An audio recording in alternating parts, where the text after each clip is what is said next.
안녕하세요. 이번에는 두 번째 질문에 대한 답을 해보도록 하겠습니다. 안녕하세요. 저는 수원에 있는 4년제 대학교 컴퓨터공학과 3학년 학생입니다. 재수해서 점수대에 맞춰서 온 대학은 생각보다 참담했습니다. 대부분의 잔인 학생과 그저 책을 읽는 교수님, 그리고 알아서 하라고 무작정 과제만 내주시는 교수님. 저는 이 길이 제 길이 아닌 것만 같아 금방이라도 그만두고 싶었지만 부모님 얼굴을 생각하면 차마 그러지 못하겠어서 꾸역꾸역 다니고 편입 준비를 했습니다. 제 예상과는 다르게 학교를 재학함에도 동시에 편입 준비를 하다 보니 자동적으로 학점도 망하고 편입도 실패했습니다. 세 번의 입시 실패에 지칠 대로 지친 저는 지금 다니는 학교에서 졸업하고 빠르게 취직하는 것을 목표로 잡았는데 학교 선배 교수님도 아무도 취직에 대해서 알려주시는 것도 없고 네이버에 검색해서 알아보면 알아볼수록 제 길이 아닌 것 같고 누구나 좋아하는 걸 하면서 살 수는 없으니, 그리고 아직 제대로 코딩을 열심히 해본 적도 없으니 열심히 해보자 마음으로 겨우 다 잡았습니다. 왜 이렇게 길어요 문장이. 일단은 그러니까 저는 딴 건 모르겠는데 학교 선배는 왜 알려줘야 되는 거죠? 그거는 이제 저는 이 글을 보면서 좀 생각이 되게 안타까운 친구구나 라는 생각도 들지만 너무 주변 환경이 그렇지 않아서 그렇다라고 이제 얘기하는 것 같아요. 근데 그거는 이제 본인도 열심히 아둥바둥 해야 되는데 제가 봤을 땐 본인이 열심히 한 거는 편입 준비였던 것 같아요.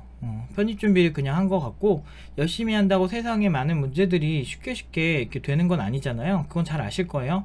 그렇기 때문에 좀 그 전공 과목에서, 근데 저는 조금 그런 게 수원에 있는 4년제 대학교라고 해서 글쎄 막 이렇게 그냥 책만 읽는다? 물론 이제 대학 교육이 많이 문제가 있는 건 사실이에요. 그렇지만 그 과정에서 또 잘하는 애들이 있긴 있어요. 근데 그런 거 보면 물론 이제 생존율이 안 높아서 저는 그런 걸 많이 비판을 하는 건데, 사실은 이제 그 질문자분도 어느 정도 본인이 안 한 것도 있을 것이다. 그렇기 때문에 뭐 괜한 학교 선배는 안 알려줘도 상관없죠. 그분은 의무가 없어요. 선배들은. 교수님은 어느 정도 의무가 있긴 한데, 교수들 같은 경우는 아무래도 회사 생활을 제대로 해본 교수들이 의외로 많이 없어요. 생각보다. 왜냐면 그것도 대기업 위주로 교수를 해보는데, 지금 수원에 있는 정도면은 그렇다고 해서 아예 뭐 인서울만큼 뭐 이렇게 비전이 있는 건 아니지만, 그래도 일반적으로 그냥 했을 때 실력이 없다고 해도 어느 정도까지는 IT 업계도 조금 환영을 하거든요, 전공자라서. 그래서 그렇게 막 되게 알려줘야 되나? 이런 건 잘 모르겠어요. 근데 교수님도 잘 모르는 경우가 있어요. 그럼 학과 사무실에 취업 관련된 그런 사무실 있잖아요. 그런 거에 가라고 하더라고요. 그 애들 물어보니까 취업 컨설팅 해주는 그런 뭐 학교마다 있다 그러던데. 그래서 즉 뭐 그런 거라도 뭐 가시든지 막 하셔야 되는데, 지금 사실은 약간은 저한테 질문할 때 약간 제가 독설 좀 하자면 약간 징징대시는 것 같아요. 그래서 이게 물론 이제 상처가 많아서 그런 건 이해가 되는데, 그러니까 적당히 좀 하셨으면 좋겠어요. 그러니까 선배 탓은 하시면 안 돼요. 일단 확실한 건. 그리고 교수님은 탓을 해도 되는데, 교수님이 컨설팅 취업을 보장을 해주겠다라고 한 적도 없고 막 그러다 보니까 교수님이, 그리고 경험이 별로 없을 거예요. 그리고 여러분들이랑 보통은 그 교수가 된 사람들은 조금 달라요, 루트가. 그래서 아마 공감대 형성이 좀 힘들 것이다. 일반적으로 그냥 취직하는 게 되게 더 많을 텐데, 교수가 되는 루트는 석박사를 먼저 따는 루트라서 일반적으로 학사 끝나고 졸업해서 취직하는 시나리오가 뭔가 다르다. 그리고 가는 회사의 질이 좀 다르다. 그러다 보니까 그 회사 경험이 있는 교수들 보면 보통 삼성에서 애초에 학력도 좋고 석사 박사까지 따고 삼성 같은 이런 큰 기업에서 뭐 특정 분야에서 일하다가 뭐 한 3, 4년, 5년 이렇게 일하다가 오시는 그런 교수님들도 가끔 계세요. 근데 그런 분들과 이제 바로 이제 중소기업이든 대기업이든 바로 학사 가지고 구직을 해야 되는 사람과는 아무래도 구직 시나리오가 많이 다르겠죠. 그러다 보니까 사실 잘 모르는 것도 좀 있을 거예요. 실제로 정교수들 같은 경우는 스펙이 좋기 때문에 이런 경향이 좀 짙었습니다, 저의 경험에선. 그리고 이제 제가 컨설팅하는 많은 친구들 있죠. 팀노바에 이제 보통 많이 있는데, 그 전공대 친구들이 좀 그렇게 막 그러니까 비슷한 얘기를 많이 해요. 그 막 교육에 문제도 있고요. 사실은 다 문제가 있지만 사연자분도 어느 정도 책임이 있다라는 거는 좀 알아두셨으면 좋겠습니다. 아무튼 계속 읽어볼게요. 그리고 아직 제대로 코딩을 열심히 해본 적이 없으니 열심히 해보자는 마음으로 겨우 다 잡았습니다. 그러다 알아본 게 금융업계 쪽 일을 하고 싶은데 어떤 것부터 해야 할까요? 금융업? 나 금융업 모르는데.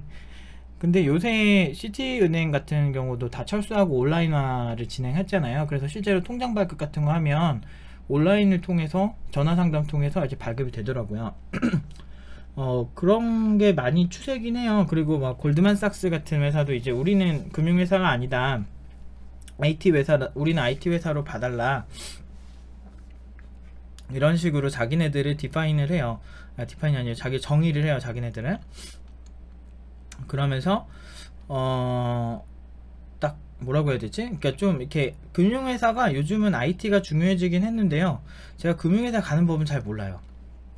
그 걔네들이 어떻게 뽑는지 잘 모르고 그냥 저는 개발자에 대해서만 아는데 그 금융회사 다니는 개발자 얘기를 해드리자면 거기는 주로 좀 보수적입니다. 그리고 보수적이기도 한데 아마 막 코볼 이런 거, 코볼이랑 뭐 PL1 뭐 이런 것들, 그 다음에 뭐 독특한 거 좀 하더라고요. 금융업계 지금 또 그쪽에 일하시는 분들 얘기 들어보니까 좀 이렇게 걔네들 많이 쓰는 시스템에서 사용하는 언어를 미리 알아보시고 그런 거를 사용하는 것도 괜찮을 것 같아요. 근데 어쨌든 걔네가 그러니까 자기가 대상으로 하는 은행 뭐 홈페이지 기술이랑 유사한 거 그걸 찾던지 아니면 보안 지식을 갖던지 뭐 이런 방법이 여러 가지가 있겠는데 글쎄요. 신입으로 들어간다 라고 한다면 제가 금융권 쪽은 애초에 좋아하지도 않고 가려고 해본 적도 없어서 좀 애매한 것 같아요. 그리고 좋은 소리가 많이 안 들어요. IT 업계 뭐 3대 지옥 해가지고 뭐 주로 나오는 곳이 금융권이라 막 그렇게까지 미친듯이 막 금융권을 선호한다 업계 사람들이, 그거는 조금 약간은 조금 문제가 있어요. 그래서 그건 좀 한번 알아보시면 좋겠고요. IT 업계 3대 지옥인가? 개발자 3대 지옥? 막 아무튼 그런 걸로 옛날부터 십몇 년 전부터 막 어디가 안 좋다, 어디라고 말하면은 명예훼손이 되니까 제가 말을 못 하겠는데 어떤 금융회사가 되게 안 좋다라고 유명해서 막 이렇게 여러 가지 문제가 있었었죠. 근데 아무튼 그렇고 좀 이렇게 복장 같은 경우나 좀 시간 관리나 이런 게 상대적으로 좀 보수적인 경향이 좀 있었던 것 같아요. 제가 아는 그분은 그렇게 다녀가지고 뭐 이렇게 약속 잡아서도 좀 칼같이 가시더라고요. 그리고 복장도 약간 반정장 이런 느낌으로 다녔던 것 같아요. 근데 이제 금융업계를 그냥 가는 거라면은 저는 잘 모르고, 근데 금융업계 개발자로 간다라고 보면 신입 개발자를 걔네들이 뽑나 싶어요. 약간 안 뽑는 걸로 알고 있는데 보통은 경력자들이 많긴 했었어요. 그리고 그냥 어차피 돈이 많으니까 그냥 경력자 안정적인 사람을 쓰지 신입 개발자 막 뽑아가지고 키운다 금융회사에서, 그렇기보다는 신입으로 간다라고 하면은 아마 금융지식이랑 같이 있는 사람들을 뽑지 않을까 싶고요. 이건 잘 모르겠어요. 사실 그냥 금융회사 간다 라는 건 잘 모르겠어요.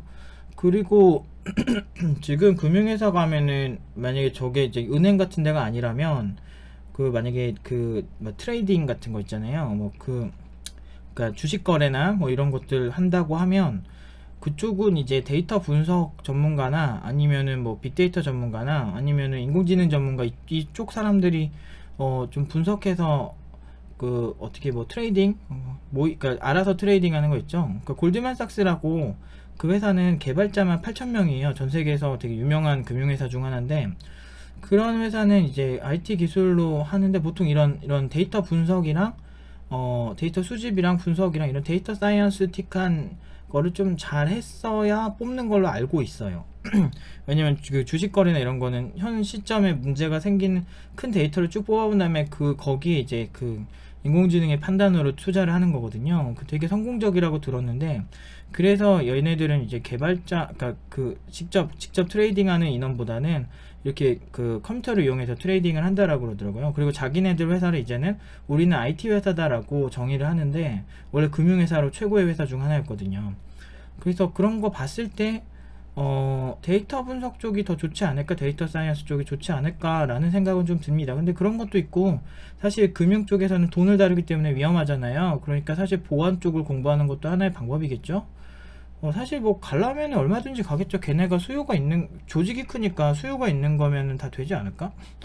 일단은 가고 싶은 회사를 찍어서 걔네가 뭐 쓰는지 기술 알아보시는 게 되게 좋아요. 근데 꼭 그렇게 할 필요도 없고 그냥 개발 잘하면은 가지 않을까? 왜냐면은 이제 제가 프리랜서 출신이니까 프리랜서 쪽에서 보면은 프리랜서 프로젝트로 금융권 프로젝트 진짜 많이 나와요. 그래서 뭐 그렇게까지 뭐 가보고 싶지 않는데 뭐 자바만 잘해도 뭐 가던데, JSP 뭐 이런 거, 서블릿이나 이런 거. 그래서 이게 아리까리하다. 제가 그리고 금융권은 그렇게 많이 이렇게 추천하는 편은 아니에요. 근데 이제 페이는 좀 센데 좀 보수적이다 라는 그런 거는 말씀드리고 싶네요. 코딩이 너무 어려운데 단순히 많이 하면 느는 건가요? 아니요. 단순히 많이 하면 는다기보다는 물론 이제 많이 해야죠. 근데 이제 이제 좋은 설명을 먼저 들어야죠. 그래서 뭐 지금 무료로 한다고 치면은 뭐 이렇게 인터넷 무료 강의나 이런 것들 자기한테 맞는 걸 찾는다든지 맞는 책을 찾으셔야 돼요. 아니면은 교수님한테 계속 되질문을 열심히 한다든지 뭐 그런 식으로 계속 해야죠. 어쨌든 이해하려고 노력을 먼저 해야 돼요. 이해가 안 되면은 많이 한다고 늘지 않아요. 근데 그렇지만 많이 하면 늘 확률이 높죠. 그래서 많이 하는 거를 추천을 하긴 합니다. 그 다음 질문. 코딩을 못하면 취업 잘하기는 어려운가요? 개발자로라면은 맞는 얘기죠. 개발자라면. 근데 개발자가 아니라면은 의미가 있을까? 근데 이제 그런 건 있더라고요. 제가 아이비리그 애들을 과외를 예전에 했었어요. 약간 방학 때 와가지고 한국에서 코딩이 어려우니까 영어는 잘하는데 영어 잘한다고 꼭 개발 잘하는 거 아니더라고요. 그래서 이제 와가지고 얘네들이 아이비리그 대학에 있는 애들인데 여기 와서 코딩 배우고 가는 거예요. 근데 얘가 목표가 금융회사였어요. 요새 미국 쪽에서는, 우리나라는 어떤지 잘 모르겠는데 미국 쪽 걔가 얘기를 해주는데 요즘은 IT를 모르면은 이런 코딩이나 이런 걸 잘 못하면 금융업에 금융 쪽에 취직하기가 힘들대요. 그 얘기를 해주더라고요. 근데 이 얘기는 지금 팀노바에 왔던 이제 소위 이제 해외 대학 나온 이렇게 좀 엘리트들 그런 친구들이 많이 얘기해줬던 것들 중 하나예요. 그래서 근데 국내도 아마 그런 추세에 따라가지 않을까 합니다. 그래서 금융업으로 간다라고 하면 해외는 거의 소위 이제 미국 쪽이나 이런 쪽은 좀 코딩을 하는 게 굉장히 유리하다라고 보는 시선이 있고, 경제학부인데도 거기서 코딩을 같이 배운다고 하더라고요.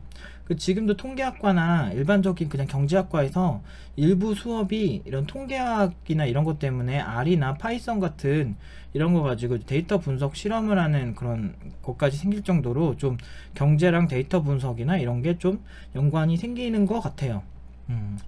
어쨌든 코딩을 잘하면 좀 다른 가능성을 모색할 수 있지 않을까 라는 생각을 합니다. 근데 저는 사실 경제 전문가는 아니고요. 저는 개발 전문가라 사실은 개발업계에 대해서 물어보셔야 되는데 사실 난해하네요. 금융 쪽이랑 이런 얘기를 하니까. 근데 코딩 못하면 취업 잘하기 당연히 어렵죠. 개발자인데, 개발자 뽑는데, 아니 근데 그렇잖아요. 보일러 고치는 사람 만약에 모집을 해, 그럼 보일러 잘 고치는 실력이 중요한데 단순히 그냥 저 보일러 잘 못 고치는데 들어가면 열심히 배울게요 이러면은 사실 고연봉으로 쓸 이유가 없잖아요. 가르쳐야 되니까. 그리고 귀찮잖아. 그럼 경력자도 널렸는데. 그러니까 사실 잘 취직한다 라고 말씀드리기가 애매해요 요즘은. 그래서 코딩 잘하면은 개발자로서는 당연히 잘해야 되는 그런 것들, 잘하면 잘할수록 유리해지는 거, 그렇게 말씀드릴게요. 여기까지 하겠습니다.